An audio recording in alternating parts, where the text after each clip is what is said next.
Good afternoon.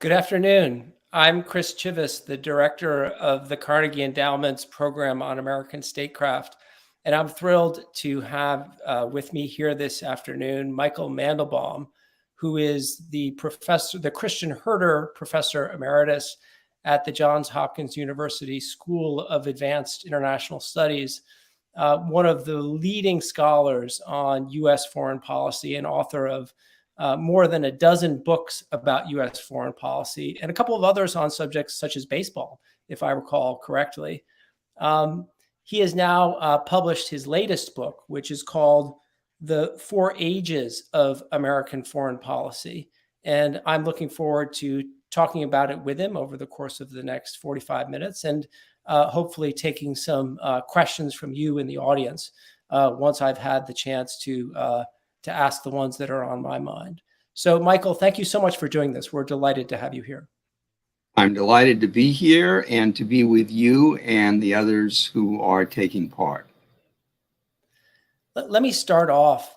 You've written many books on U.S. foreign policy. Why did you decide to write this one in particular? What were you trying to accomplish, or what was the effect that you were hoping to have when you set out on writing this book?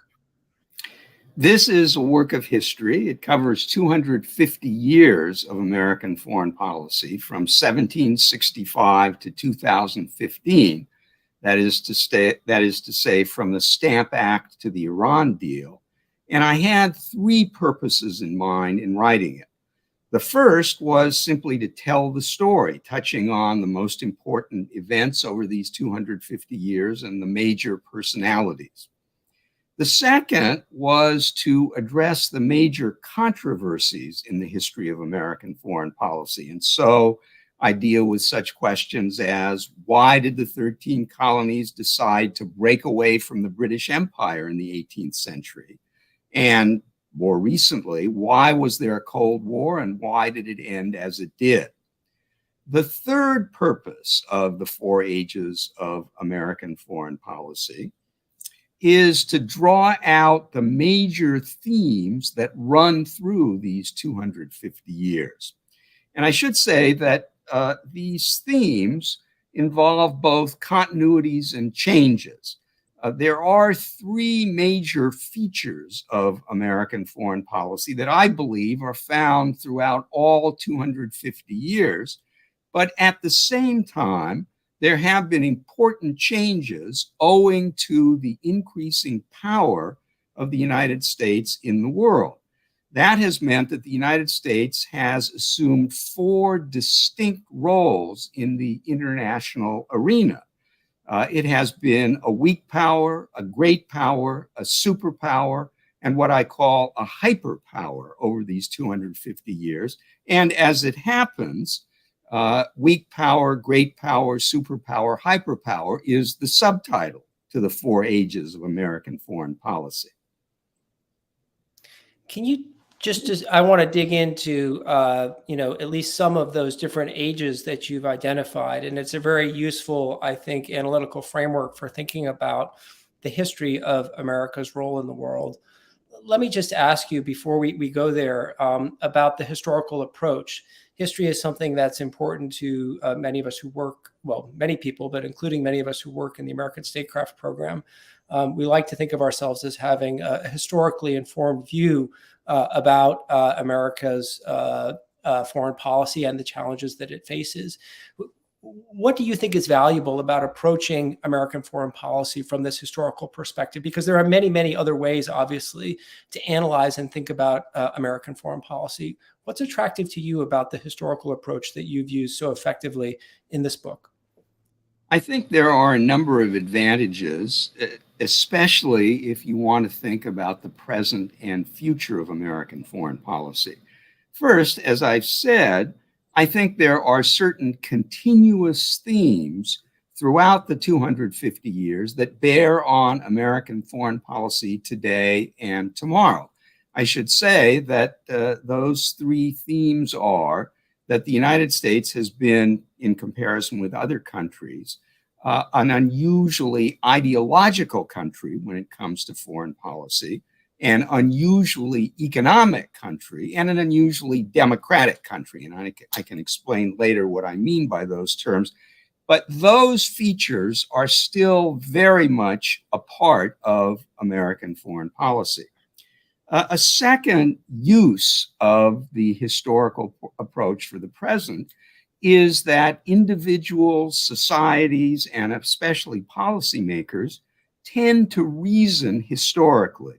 They approach each new situation with the memory of situations that they think have been comparable in the past. So understanding the past helps you understand how policymakers can understand the present.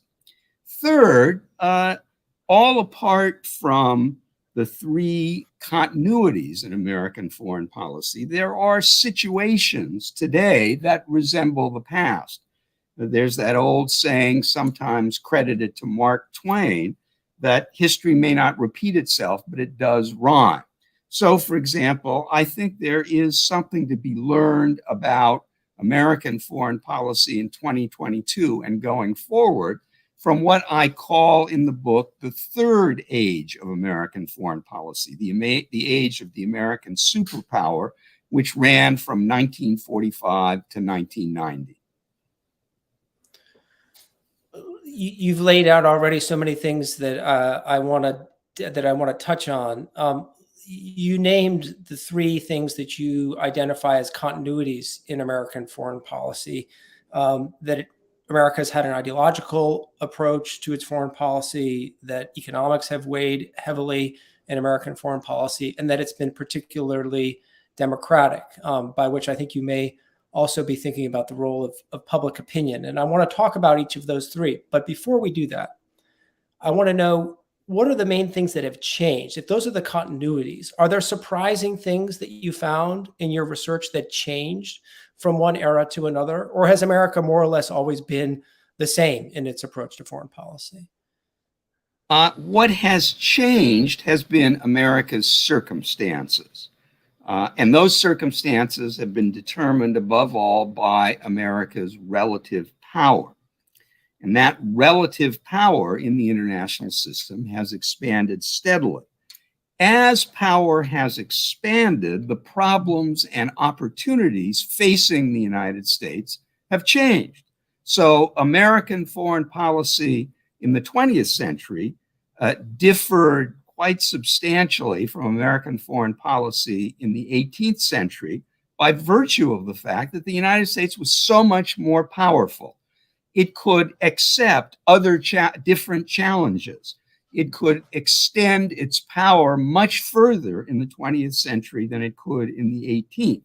So the way the United States has seen the world and the way it has chosen to engage with the world has been, to a very great extent, and this is, of course, the theme of the 4 ages of American foreign policy, has been to a very great extent a function of America's relative power. When you are powerful, you're like a rich person. You have many more options. When you're weak, you're like a poor person. A poor person spends most of his or her time and effort on food and shelter. A weak country spends most of its time and effort simply on preserving its independence. And that's what the United States did at the beginning. But simply preserving American independence was hardly a major issue for the United States in the 20th century, or indeed in the 21st.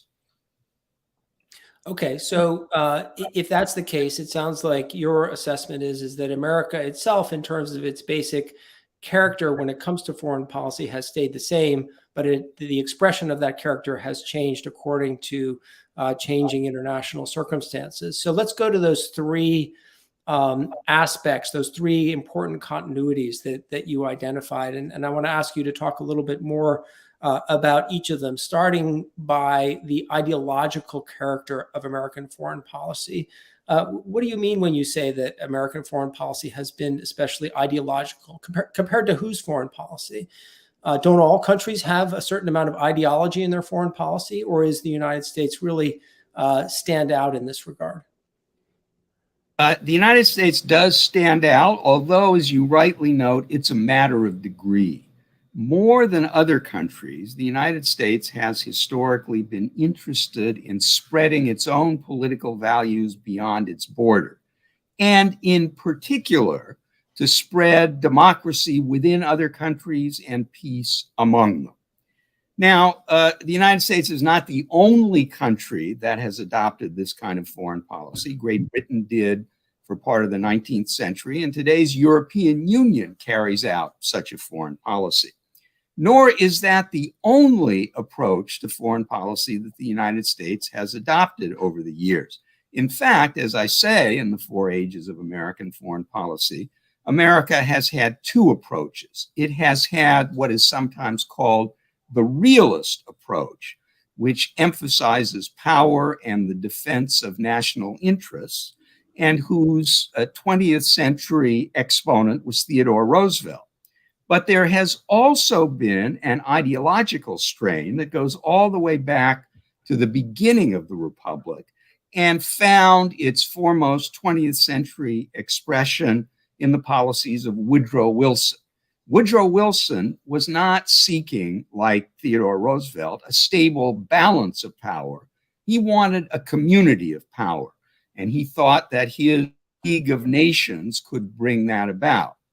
Now, when the two traditions, when the two approaches have conflicted, it's usually the realist approach that has prevailed. When Americans have had to make a choice between their interests and their values, they have almost always opted for their interests. But the idea of promoting American values has never disappeared. It has always been on the agenda. And in the fourth era of American foreign policy, the era of the American hyperpower, when there were no serious challenges to American interests, American values were far more important in the conduct of American foreign policy than ever before. So it is this relative influence on American political values that has made the United States, in comparison with other countries, relatively ideological in the conduct of its foreign policy. Can you give us a good example of the point that you just made about American, if I understood you correctly, you were saying that America tends to approach these issues or international issues from an ideological perspective, but eventually over time comes about to a more realist perspective on them. If that's the correct interpretation of what you just said, is there an example that illustrates that sort of change of heart or change of approach that that has occurred, in American foreign policy history?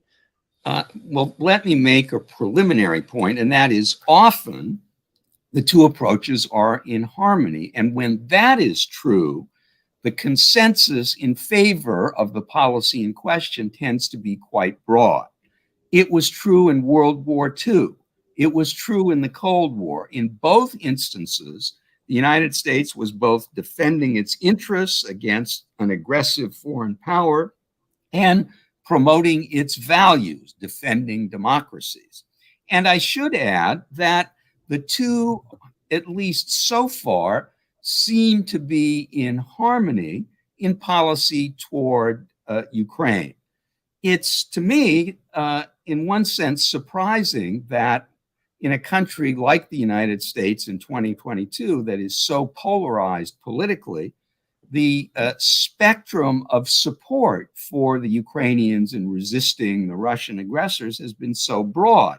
But one of the important reasons that that is true, at least so far, it may not always be true, but one of the reasons for it is that assisting Ukraine, and of course it's important that American troops are not on the ground, but assisting Ukraine is a way of promoting both American interests in stopping Russian aggression and a Russian bid for dominance in Europe, or at least for greater power in Europe, and also a way of defending a nascent democracy. Ukraine is far from a perfect democracy, but it's certainly more democratic than Putin's Russia. Now, as to the question that you asked, we have an example close at hand, American policy towards Saudi Arabia. When Mr. Biden became president, he asserted that he would base American policy towards Saudi Arabia on American values. He would shun the de facto ruler of Saudi Arabia, Crown Prince Mohammed bin Sultan, because of his gross violations of human rights. But it's also the case that American interests are tied up with Saudi Arabia, and the promotion of those interests requires a decent working relationship with the Saudi kingdom, no matter how much our president and our society may dislike the political practices undertaken there. Saudi Arabia affects American interests because of oil, and it affects American interests because Saudi Arabia, like the United States, is opposed to the aggressive designs and policies of the Islamic Republic of Iran. Well, the two traditions came into conflict, and we saw that Mr. Biden, like some of his predecessors, abandoned or downplayed the ideological approach in favor of catering to American interests. So tell me, as concerns the economic and democratic aspects, continuities that you see in U.S. foreign policy, what are the examples that really drove home for you that these were the two things, in addition to ideology, that really define American foreign policy through the ages? Were there two cases, or was it just are there cases that you can point to that really made you conclude this really shows to me how important economics is in understanding the nature of American foreign policy, or this really shows me how important public opinion and democracy is in U.S. foreign policy? Or is it just a question of the fact that it came up so consistently across all of the different years that you looked at? I should say first that by an economic approach, I mean that America has persistently tried to use economic leverage to achieve political goals. Until the 20th century, the source of that leverage was trade. But beginning in the interwar period, with the so-called policy of dollar diplomacy in the Taft administration, the United States has tried to use the export of capital to achieve political ends. And the reason that I designate the economic approach as one of the three continuities is precisely because it's recurrent. You see it all the time. But let me give you one example which really brought this home to me. The United States practiced an economic foreign policy even before it was an independent country. We should all recall, we all do recall, that one of the triggers for the American Revolution was a series of taxes that the British Parliament imposed on the 13 American colonies in the second part of the 18th century.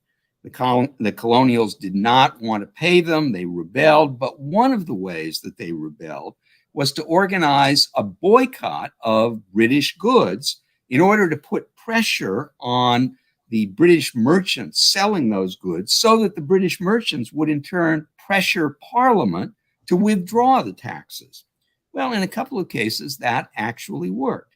So we see the equivalent in the 18th century of the kinds of sanctions that are so prominent, or at least so frequent, in American foreign policy today, including the sanctions on Russia.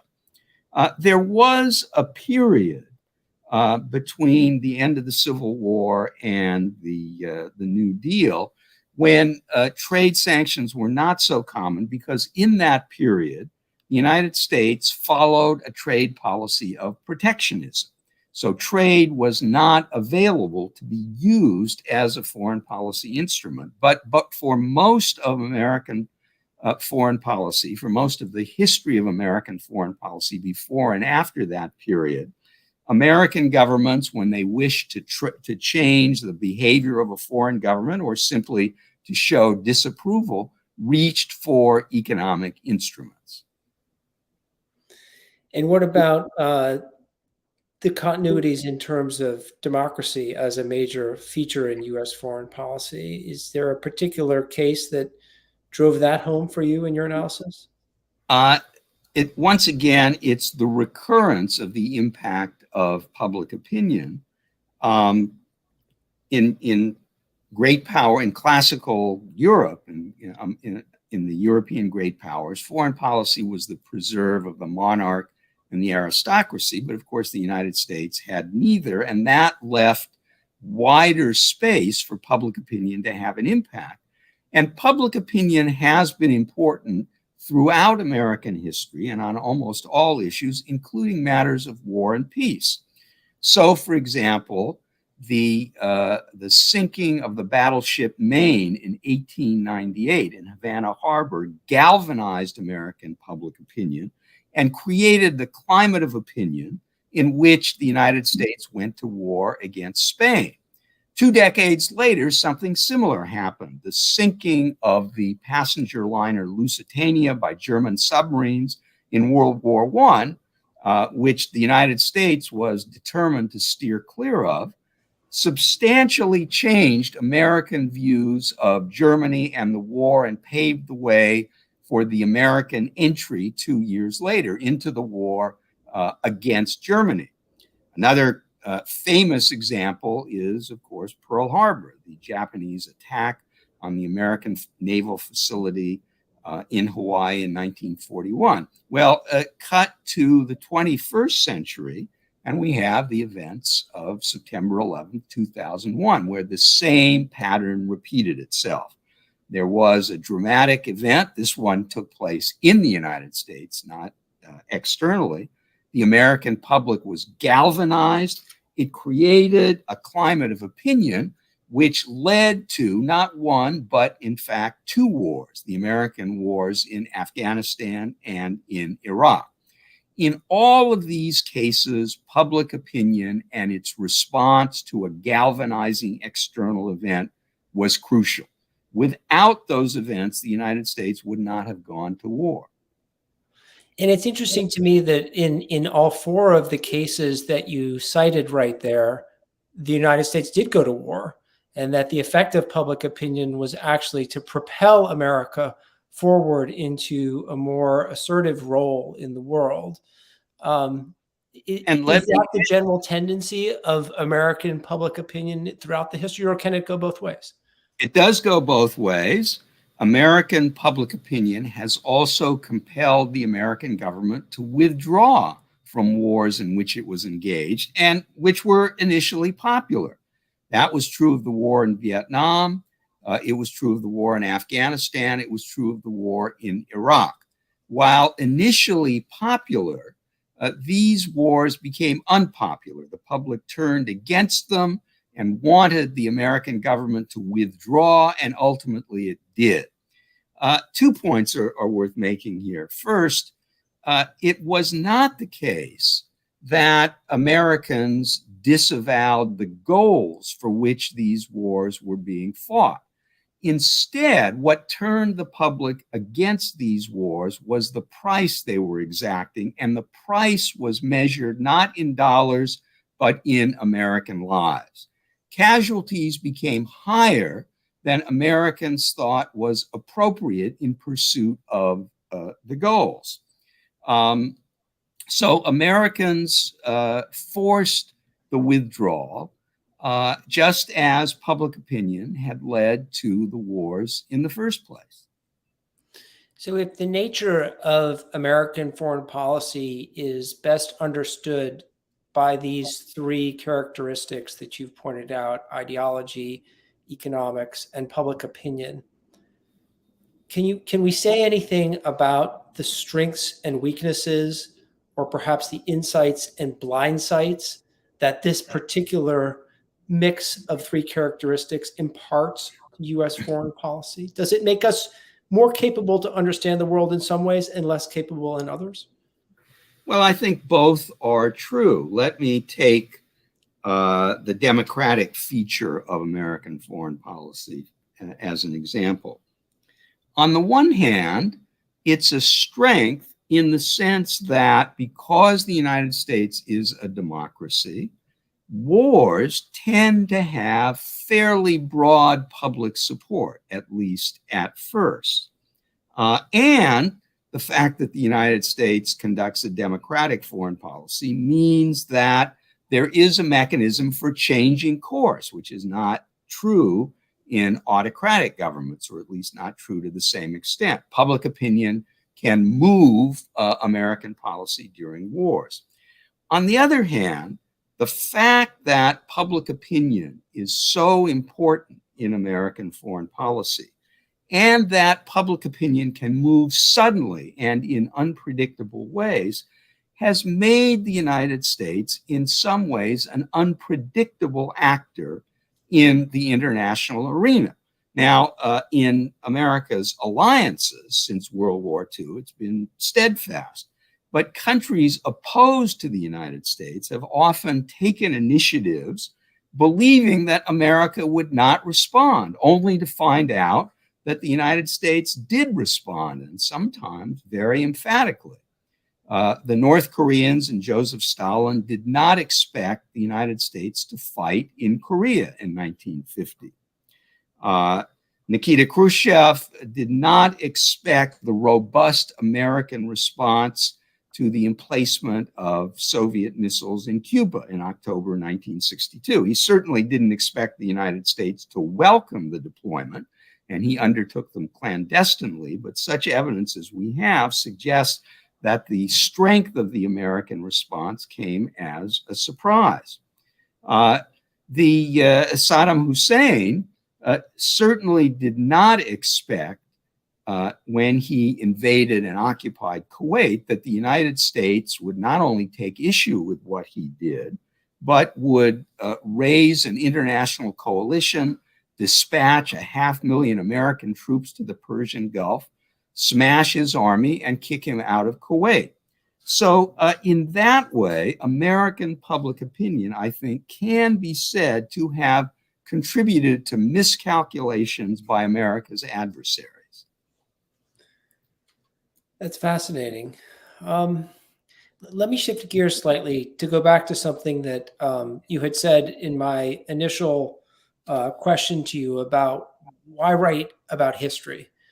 And you said that one of the reasons why we should be thinking about history is because, and I'm paraphrasing you here, but because of the ways in which it is deployed in our current political discussions or our current debates about foreign policy. So I wonder if there's anything in your study of this history in this book and your other books that you think Americans consistently get wrong about their own history. Are there are there events, ideas, developments that are either consciously or unconsciously distorted or used in the wrong way in our contemporary discussions? Well, let me give you one, which is a major theme of the fourth section of the 4 Ages of American Foreign Policy, the discussion section, right, of America as a hyperpower. By the way, I took that term from the French foreign minister, Hubert Védrine, who once called the United States an hyperpuissance. The United States spent a lot of time and effort in that fourth era with a kind of mission. And that mission was to install a particular kind of government in different countries by different means around the world. That type of government was our government. The United States attempted to promote democracy. It attempted to equip other countries, small and large, distant and near, with democratic, rights-protecting, prosperity-supporting, peace-loving governments.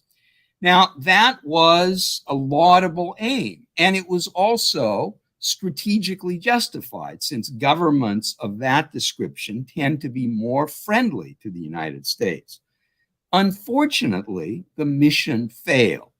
It failed because such governments, regimes of that type, require certain preconditions. They require a set of values, institutions, and experiences. These cannot be obtained overnight, and they cannot be installed from the outside. Americans had such confidence in their own institutions, in their own values, and had such confidence that history was moving inexorably in the direction of putting every single country in the democratic character, that we spent a good deal of time and effort in promoting democracy, in expecting democracy to take hold, where it didn't, where that effort turned out, alas, to be wasted. And that was a consequence, to some degree, of a misreading of America's own history. Is that correct? It was a misreading, I think, of the history of the 20th century, and an overconfidence in the attractiveness of our values and our institutions, and just as importantly, in the feasibility of installing them, even in countries where many people found them attractive, as many people do. You may remember that the second President Bush gave in his second inaugural address a kind of paean, a kind of tribute to democracy. And he said, and I'm paraphrasing, not quoting directly, that democracy is the heart's desire of every nation. Well, there are societies that have different values, and there are societies where many people, where the majority do desire democracy, but where there are governments that have the incentive and the means to prevent democracy from being installed. Those are unhappy realities of the world in which we live. And in the fourth era of American foreign policy, that policy had a rude encounter with those realities. Well, I think you're bringing us now perhaps to some of the lessons for what will be, I guess, the fifth era of American foreign policy as we look forward. And I want to turn our conversation a little bit towards the present and the future, although I could certainly continue to ask you questions about historical issues all afternoon. But I want to remind our audience here that we welcome questions from you. Please put any that you may have into the comment section. I can't guarantee that we will get to all of them, but we will try in a few minutes to turn to your queries for Michael. Let me ask you this. So given the analysis that you have and what you've learned about the nature of American foreign policy, if I were to ask you to put yourself in the shoes of a foreign intelligence analyst, say a top intelligence advisor to the French president or to the Japanese prime minister, perhaps, and they asked you, please tell us what you think how the United States is likely to behave in Asia as we look ahead, given what you know about it. Are you able to make any observations? Or it could be the Middle East, or it could be Europe. I mean, what kind of observations would you give from the perspective of someone who is analyzing U.S. foreign policy and trying to make even general predictions about the trajectory that it's likely to take in any of the major issues that it faces? You pick the issue that seems most pertinent to you.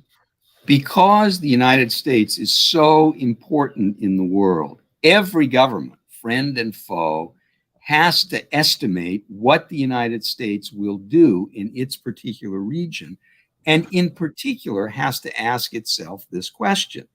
The United States has been the mainstay of international order in my region. It's been the mainstay of international order in some ways going all the way back to 1945. in Europe, in East Asia, and in the Middle East. Will it continue to play that role? And I think what we know so far about that question, which is not just the central question for American foreign policy, but also the central question, because the United States is so important for the world as a whole, what we know is two things.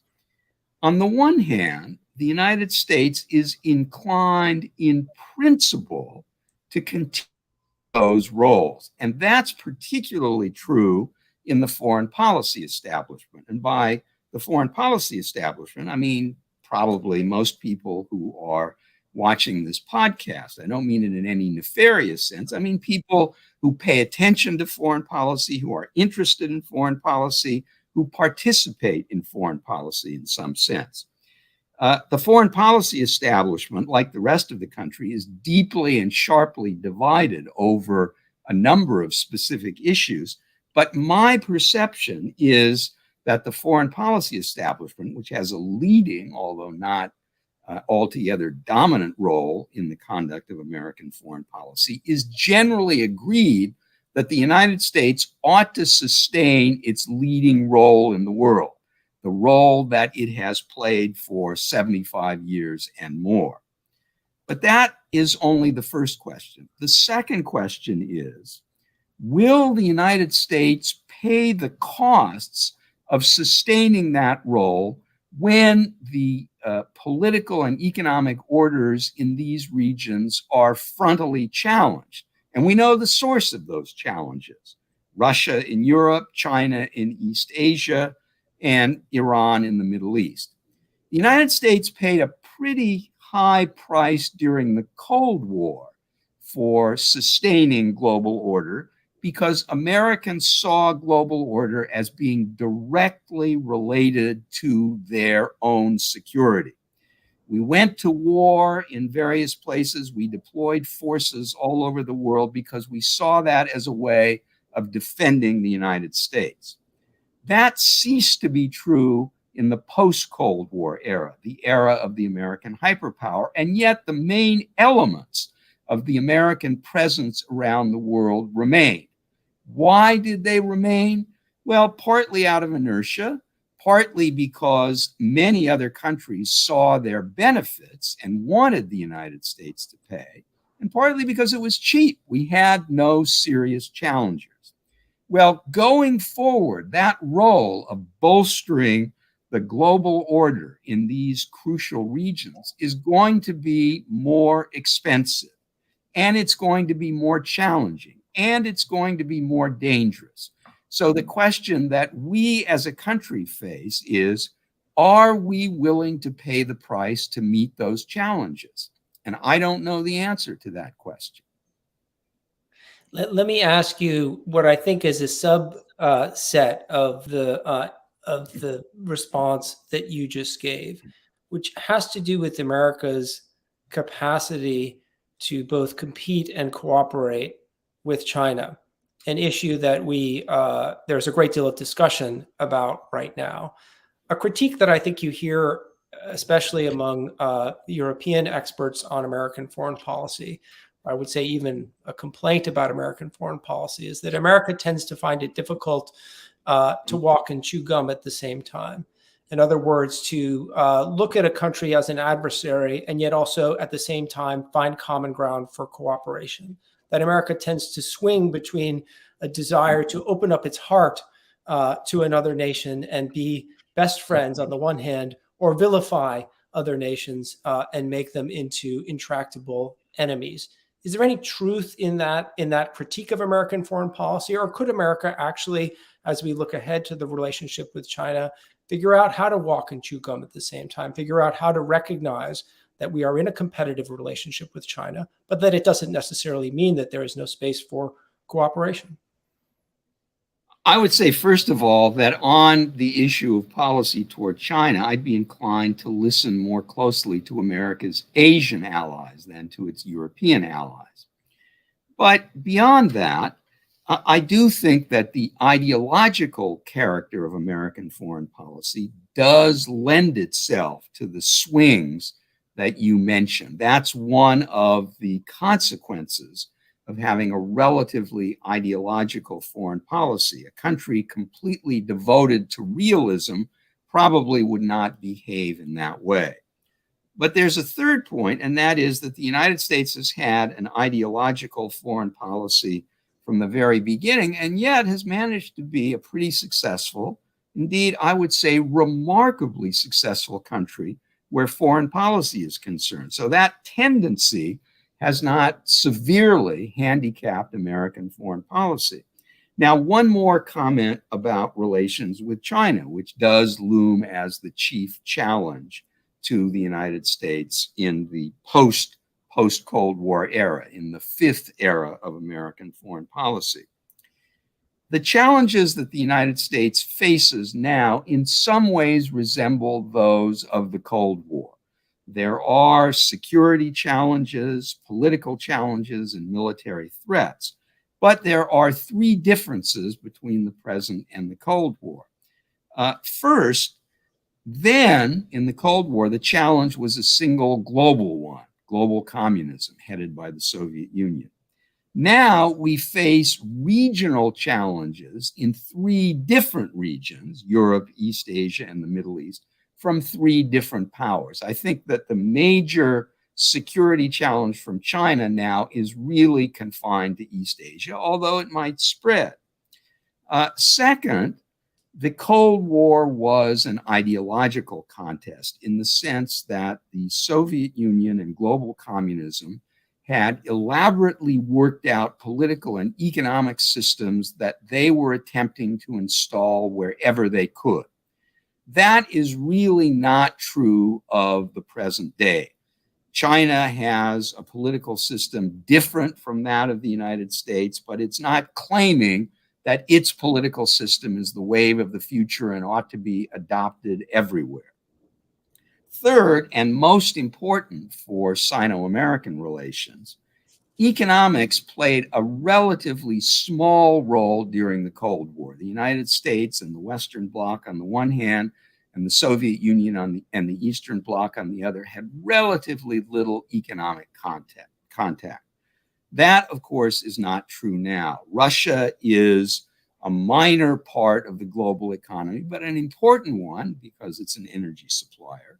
And China is a major part of the global economy. So the Chinese participation in the global economy is an enormous fact of life that has to be taken into account and has to be dealt with in American, Western, and East Asian policy toward China. And it's likely to be trickier in this respect than anything that the United States and its allies had to do during the Cold War. Perhaps this is a case where the ideology seems to be driving the train right now in some regards on China policy will eventually give way to a more realist interpretation of America's interests for exactly the reasons that you just laid out. I want to turn to some questions from our audience. We have a good number here, so I'm going to sort of combine some of them to try to hit some of the points that I think are of interest to people. And there are a few here, Michael, that are wondering in one way or another about the state of American politics today and the high levels, the extraordinary levels of polarization that we are experiencing, and how that fits into the picture that you have painted, and in particular, how it fits into the democratic side of American foreign policy that you've identified. The polarization of American politics does bear on foreign policy in the sense that the wider the consensus and the deeper the consensus behind any particular policy, the more long-lasting and therefore the more effective that policy is likely to be. So as a general proposition, I think it has to be said that the current polarization of American politics, which really has very little to do at this point with foreign policy, does have a potential impact on foreign policy and can make it more difficult for the United States to sustain its global role and its role as the upholder of order in Europe, East Asia, and the Middle East. Although, as I noted earlier, it is perhaps noteworthy that the major American foreign policy initiative of this year, support for Ukraine, has thus far commanded wide support, Cold War levels of public support. That may not continue, and it may well not be true of other foreign policy issues that arise. Let me ask one other question from our list here, which has to do with public opinion. And I don't recall that you got into this in depth, but I'll pose it anyway in case you have thought about it, which has to do with the impact of on U.S. foreign policy, on the impact on our public opinion of diaspora communities. Is there a pattern of any kind that you've seen in American foreign policy? I would say, as a general proposition, American foreign policy is wide open to influences, because it is for external influences, because it's so democratic and because there are multiple channels of influence. There's the great departments of the federal government, state, Treasury, and defense. There is, of course, the White House, which tends to be the center of foreign policy making. There's the Congress, there's the press.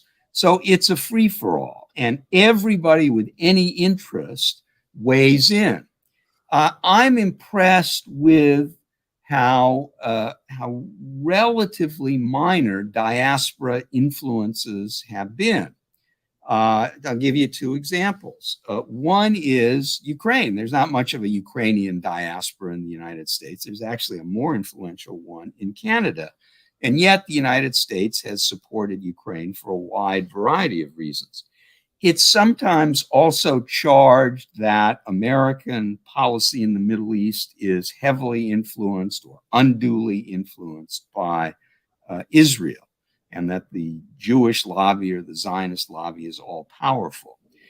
As an empirical matter, that's not true. There are many cases where the pro-Israel lobby lobbied on an issue and lost.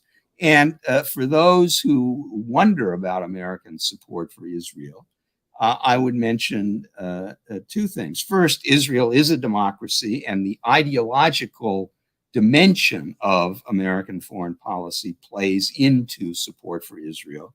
Second, the columnist and historian Walter Russell Mead has just published a book about American relations with Israel entitled The Ark of the Covenant, ARC, in which he shows at great length how support for Israel is deeply rooted in American history and has nothing to do with American Jews. That's very interesting. Let me go back to the bigger picture here, and I want to ask you again a question about the future of U.S. foreign policy. The world that America will have to operate in the mid-20th century, as you yourself note, is different from the world that it's operated in for the last 3 decades since the end of the Cold War. What you call the age of hyperpuissance. We're now entering a period again of great power competition and great power relations. The question that I have for you is, in what ways does America's history with foreign policy and its experience in the world prepare it well for an era of great power competition? And in what ways does its history, its experiences that it brings to this new era, could those experiences create problems for it? Well, the United States now has a long history of experience as a great power, as a superpower, and as a hyperpower. And one of the legacies of that experience is the United States has a formidable military force, whereas the traditional great powers of Europe do not. That's in a way a liability for the United States, because insofar as sustaining the global order and sustaining the regional orders requires the deployment and use of military force, the responsibility devolves mainly on the United States. NATO has many members, but the non-American members of NATO don't have appreciable deployable military force, and that's true in East Asia as well. So I would say that the American experience, especially in the 20th century, counts as an asset for the current era of American foreign policy, which does not, of course, guarantee success. Wow. Okay. This has been a fascinating conversation for me. And before I let you go, since we have just a couple of minutes left, I want to give you the opportunity to tell me what you enjoyed most about writing this book. Writing books is always a mix, at least in my experience, of pleasure and pain. Not always equal elements of both. But was there anything in writing this that you found really wonderful or exciting? Well, let me mention two things. First, most of my work has been on the post-1945 period, so I had to read a lot about American foreign policy before 1945, indeed from 1765 to 1945. And I enjoyed that enormously, and there's very good scholarship on the subject for those who are interested. I would start with the volumes in the Oxford History of the United States, which are terrific. Yeah. Second point, I gave myself the opportunity to pass judgment on various events and various leaders. For example, I came to the conclusion, and I explain why in the book, that the War of 1812, which most people have forgotten, was the most misbegotten war in American history. I also say there that the two presidents responsible for the war, Thomas Jefferson and James Madison, were arguably the worst stewards of American foreign policy in all of American history, and I explain why. On the other hand, one thing that really came home to me is that the United States has been extremely fortunate in that in its three most important wars, it had superb commanders-in-chief. George Washington in the Revolutionary War, Abraham Lincoln in the Civil War, and Franklin Roosevelt in World War II. And in the 4 ages of American foreign policy, I explain why I value each of them so highly. Roosevelt is still a controversial figure when it comes to his role as commander-in-chief. He made a series of decisions in grand strategy that were controversial at the time and have continued to be controversial since then. My own conclusion is that in retrospect, in 2020 hindsight, those decisions were the correct ones. So it has given me a greater appreciation than I had for the virtuosity and the importance of America's greatest leaders. That's great. I feel like I just got a bunch of reading assignments, just like back when I was a student of yours almost 30 years ago now at SAIS. So thank you for that. I look forward to it. And Michael, thank you so much for doing this. This has been great fun for me. And I'm sure for many of those, if not all of those who have been listening in the audience. Well, it's been a pleasure, and thank you for giving me the opportunity. Have a good afternoon. You too.